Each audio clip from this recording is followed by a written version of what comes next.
what? Math, huh? Hey, get him. Mr. F, huh? Math, what? Hey guys, Deondre 7 here, and today we're going to be reading Attributes of the Heart. Chapter 13 and possibly 14 if we have enough time. But anyway, last time we left off, it was pretty much Noah reflecting on like his past. You know, the reason why he's worried about homophobes and all that, and like we learned that he had a crush on this dude named you, and he sort of got rejected really hard, and you know all the homophobes got to him.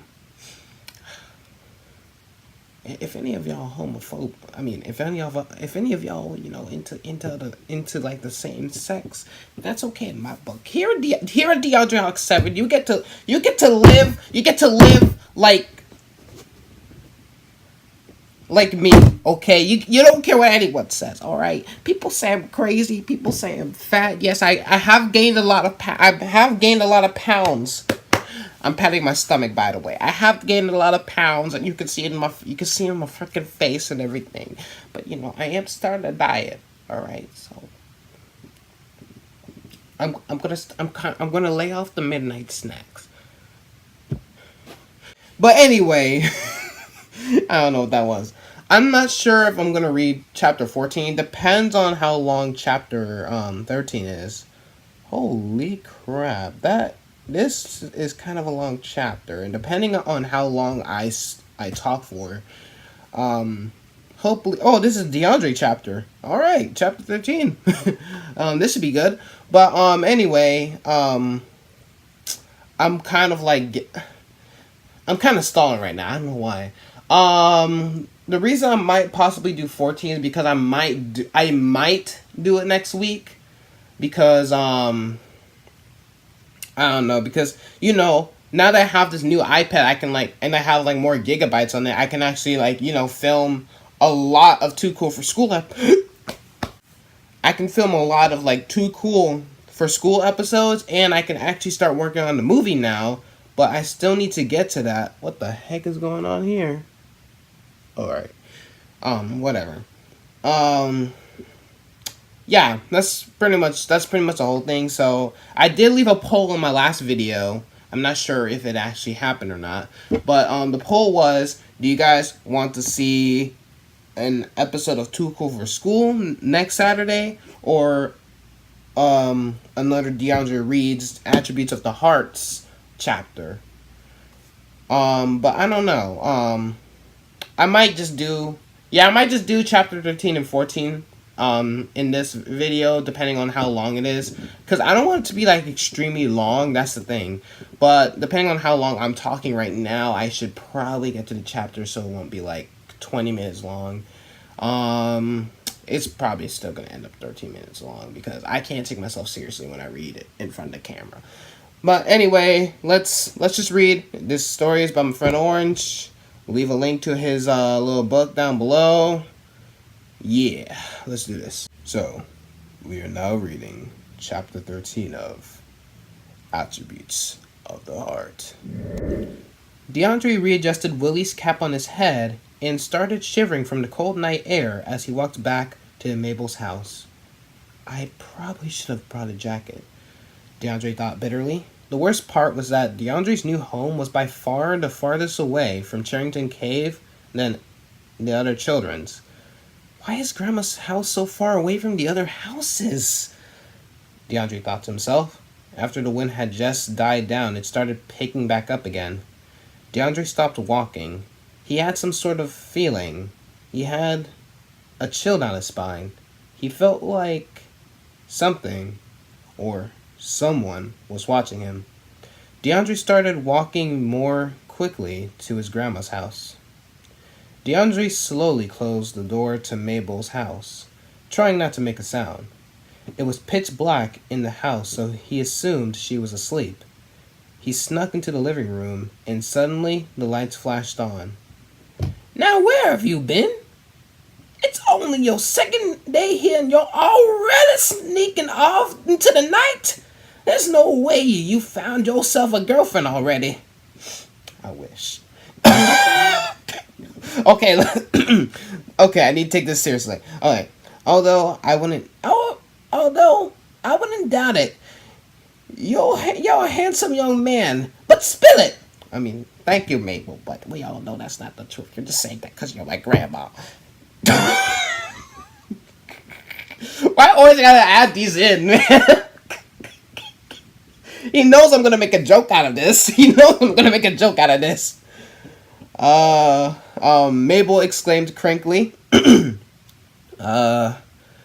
Well, Deondre hadn't thought of a thing to tell Mabel. He just assumed she'd stay asleep because of bingo. Well, also, what's with that cap on your head? No caps in my house. Mabel quickly reached over and snatched up the cap before Deondre could retaliate. Her eyes widened when she saw the X-shaped scar. She covered her mouth and fell into the couch, her eyes watering. Deondre frowned. I can't explain, Grandma. No, you can't. You can't. Mabel started to break down, eventually sobbing. It's not that bad, Grandma. Don't worry about it. Grandma looked up, her eyes watery and isolated. Don't worry about it? How can I not worry about it now that I know that they're after you too? Deondre's speech faltered a bit. What do you mean? Who's after me? The same things that gave your grandfather an X-shaped scar on his forehead before he was targeted and killed by a ginormous snake! Mabel yelled, tears trailing down her cheeks. Wait a second. Are you saying some kind of dark one killed my grandfather? Deondre asked. Mabel gravely nodded and laughed weakly. Why do you think Dory hates reptiles? She and I are afraid the dark ones are after you too. That's why you moved here. Not because your parents are figuring out your problems. Not because I'm probably gonna croak soon. But because we were trying to throw the dark ones off your tail. But you seem to already been discovered. Mabel hurried off into her room, seemingly trying to find something. Deondre followed her. I mean, I always felt like someone was watching me, I guess. Especially when I went outside. When I saved that baby lizard from Mom. And I felt like that earlier today, too. I still feel like he's gonna somehow, he's gonna somehow be able to talk to animals in this. That would have been so cool. I don't know why. I just have that feeling for some reason. I've always been having, these weird predictions in my head when I read. Anyway, where am I at? Maple held up a piece of fabric to Deondre.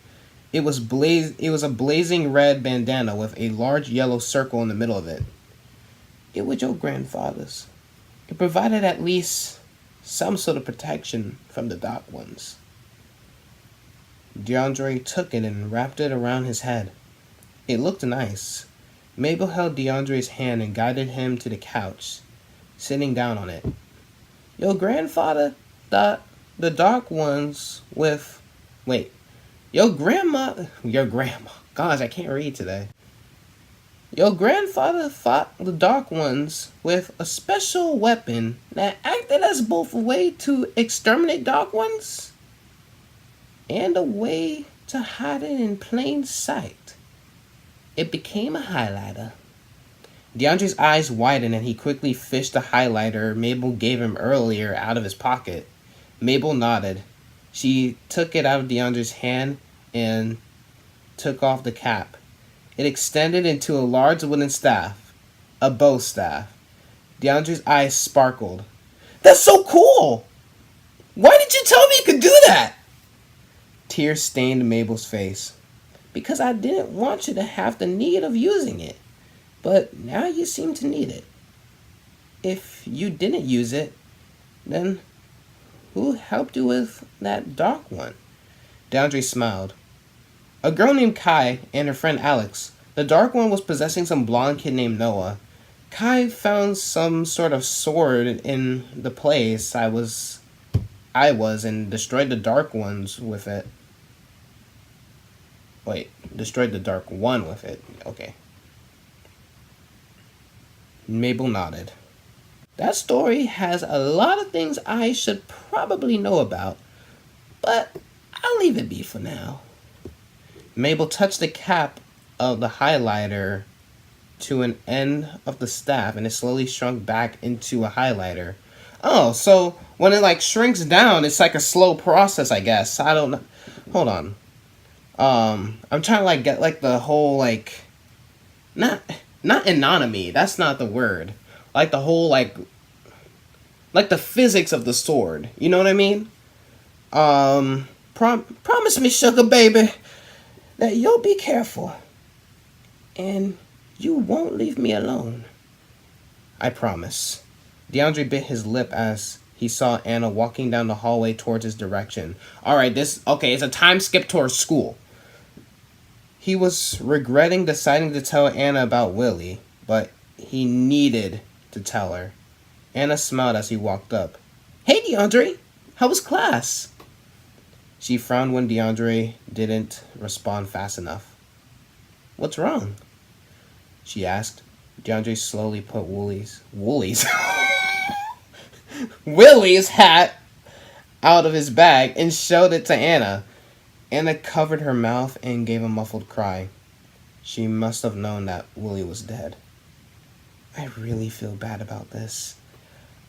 I feel like I'm crushing her only dream of Willie somehow being alive. Deondre thought bitterly to himself. Anna's breath was shaky. She put the hat in her bag. What? Where did you find it? How did you find it? Anna asked, starting to regain her composure. Deondre confirmed his decision. Hey, Anna? Yeah? I'm gonna tell you exactly everything. That's the end of chapter 13 of Attributes of the Heart. I need to read chapter 14. That's just the decision right now. I need to read chapter 14 because this, holy crap, wow. I don't know what that was, but I need to read chapter 14.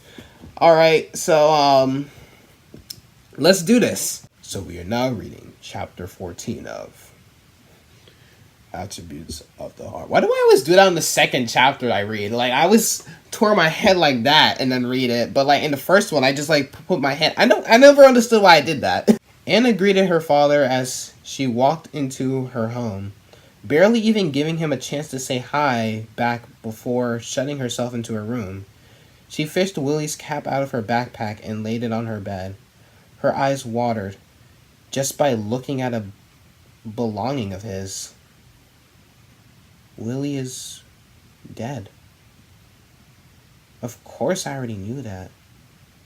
But I couldn't help but just hope that maybe. Anna sighed and laid on her back. She let out a cry of pain. Another migraine. They had only gotten worse since yesterday. She had another one late last night, and when she woke up for school. The same visions replaying every time she touched the old harebell. Used to the routine, Anna stumbled over to her desk, where the bow lay. This particular migraine, the most painful of all, it felt like a jackhammer was ravaging the inside of her skull. The pain got worse and worse as her hand got closer to the bell, almost being too much. Stop it, she whimpered. She couldn't bring herself to touch it. The culmination, I've never even heard of that word. The culmination of the pain happened when you touch it. Wait, what? Oh, the culmination of the pain happened when you touched it. Okay. Stop it! She tried harder to touch it, the jackhammer getting louder and more rough. Tears welled down her eyes from the pain. I don't want any more of these visions. No more, she exclaimed, trying to touch it. She clutched her throbbing head. Then the pain spiked, her head feeling like it would explode. I said stop it! She yelled, grabbing the bow as fast as she could and throwing it across the room with all her might. The bow made a loud snap as it became two pieces instead of just one. Anna's eyes widened as she rushed over to the bow. No! I don't know what I was thinking. Why did I throw it? Oh my gosh. Mom is going to kill me. The pain had stopped after she broke it. She reached out to touch it, and everything went dark. Anna saw herself fighting these dark ones. Deondre told her about with daggers? She saw that small kid with black hair again, but this time seeing him stand next to a tall, handsome boy with long black hair. The boy standing in the other boy's shadow. She saw Deondre holding some sort of staff while whacking dark ones. A non-efficient way to kill dark ones in Anna's opinion. He wasn't even stabbing or impaling them. How could that kill something? Bow staff. Y'all probably watching the video. I'm gonna zoom in when I say bow staff like that. I need to remember. Hold on, where am I? How could that kill something? How would that kill something? Okay, there we go. That was all she saw. Anna blinked, going back into reality. She picked the piece of the bow up. They were abnormally sharp, almost as if they were weapons. She didn't know how to put it back together, but as soon as she put the pieces near each other, the bow came back together. Almost as if it was magnetic. Anna put the bow next to her bed and replaced its spot on her desk with Willie's cap. This was it. She knew she had to help Deondre destroy all the Dark Ones. She had to. Her reason was weak, but it was enough for her. If I find a stronger reason, I'll make it that one, she thought to herself. Anna was exhausted purely from the pain that the bow brought onto her. She laid down to sleep. Then she accidentally touched the bow when she was shifting around in her bed, trying to find a comfortable position. She saw her father with a giant hole in his chest, with glowing green moss on his face and body. What the heck? That's the end of chapter 14. That's kind of freaky. Like, just imagine, like, you just have like a dream and it's like your dad or like some giant hole like there and there's like freaking moss in his face and body. That's nasty. Holy crap. That's terrible. So, things I'm actually predicting. Okay, glad I have the bow stuff now. Not exactly how I thought Deondre would actually get the bow staff, but I thought he was gonna actually get it when he fights like another dark one. That's actually a really good tie-in with the whole why Dory hates reptiles, because dark one, like reptilian dark ones. And then Anna with these visions, she becomes an attribute of a heart. I know they don't have like a group name, but you know, they're attributes of the heart. So, you know, like the heart, they're attributes of hearts. So, you know.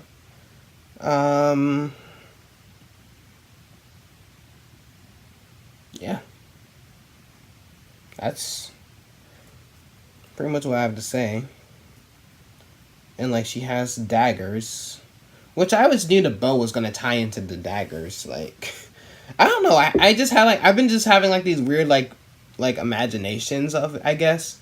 and like I just been predicting weapons for them, and like how they were actually gonna use their weapons. And I was like thinking that either she was gonna have like too many like sharp boomerangs, or just like like some sort of sharp object that would like split from the bow.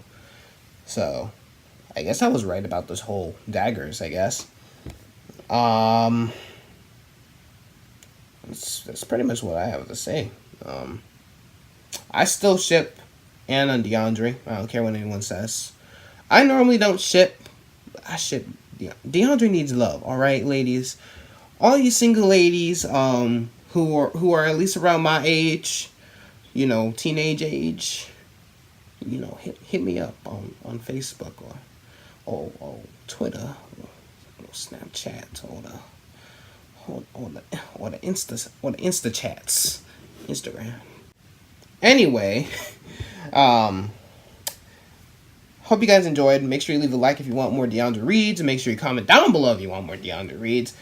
Make sure you subscribe for more Deondre reads. That's a lot of Deondre reads in one sentence. And I will see you guys next time. I will leave a link to Orange's story down below, and I will leave the link to my social media down below. And I don't know.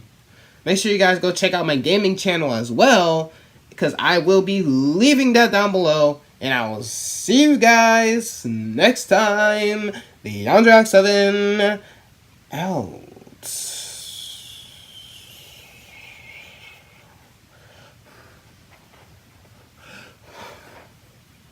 What the heck is wrong?